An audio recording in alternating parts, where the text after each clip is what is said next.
Halo semuanya, kembali lagi di channel kita tercinta, Zulpedia. Pernah nggak sih kalian bertanya-tanya, kenapa ada orang yang bisa dengan mudahnya menguasai berbagai bidang, sementara yang lain harus berjuang keras? Atau kenapa Einstein bisa mencetuskan teori relativitas yang mengubah dunia? Hari ini, kita akan mengupas tuntas perbedaan antara otak jenius dan otak biasa. Tapi tunggu dulu.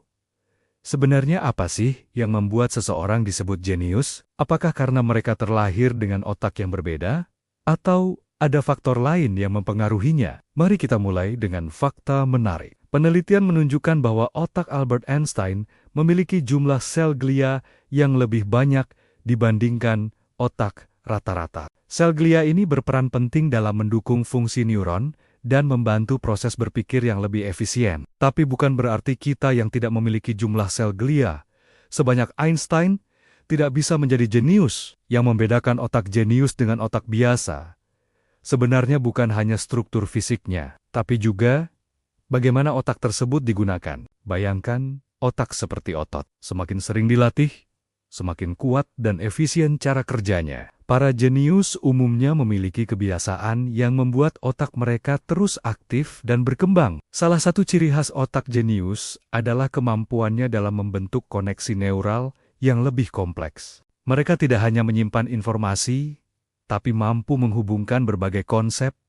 yang sepertinya tidak berkaitan. Ini seperti memiliki jalan tol di otak, di mana informasi bisa mengalir lebih cepat dan efisien. Tapi yang menarik, penelitian terbaru menunjukkan bahwa kejeniusan tidak selalu berkaitan dengan IQ tinggi. Ada faktor lain yang sama pentingnya, seperti kreativitas, ketekunan, dan passion. Leonardo da Vinci, misalnya, terkenal karena rasa ingin tahunya yang luar biasa. Dia tidak pernah berhenti bertanya dan mengeksplorasi berbagai bidang, dari seni hingga anatomi. Nah, sekarang pertanyaannya, bisakah otak biasa berubah menjadi otak jenius? Jawabannya, ya. Otak kita memiliki sifat neuroplastisitas, yang artinya bisa berubah dan beradaptasi sepanjang hidup. Ketika kita belajar hal baru atau memecahkan masalah yang menantang, otak membentuk koneksi-koneksi baru. Beberapa kebiasaan yang bisa membantu mengoptimalkan fungsi otak.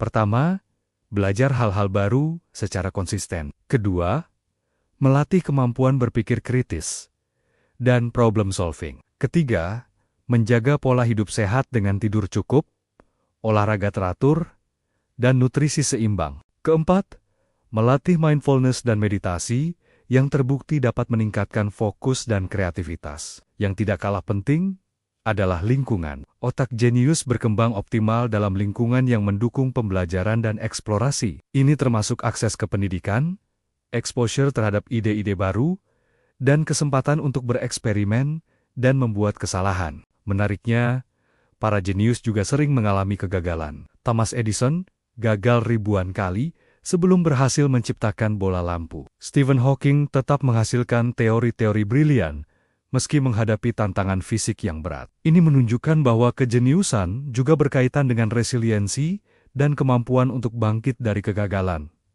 Jadi, apa yang bisa kita simpulkan? Perbedaan antara otak jenius dan otak biasa lebih kepada bagaimana kita menggunakannya, bukan semata-mata karena faktor bawaan. Setiap orang memiliki potensi untuk mengembangkan kemampuan otaknya melalui pembelajaran berkelanjutan dan kebiasaan yang tepat. Ingat, menjadi jenius bukan berarti harus menemukan teori fisika baru atau menciptakan masterpiece seni. Kejeniusan bisa muncul dalam berbagai bentuk, dari kemampuan memecahkan masalah hingga kreativitas dalam menciptakan solusi inovatif. Yang terpenting adalah terus mengembangkan diri dan tidak takut untuk keluar dari zona nyaman. Latih otak Anda dengan hal-hal baru.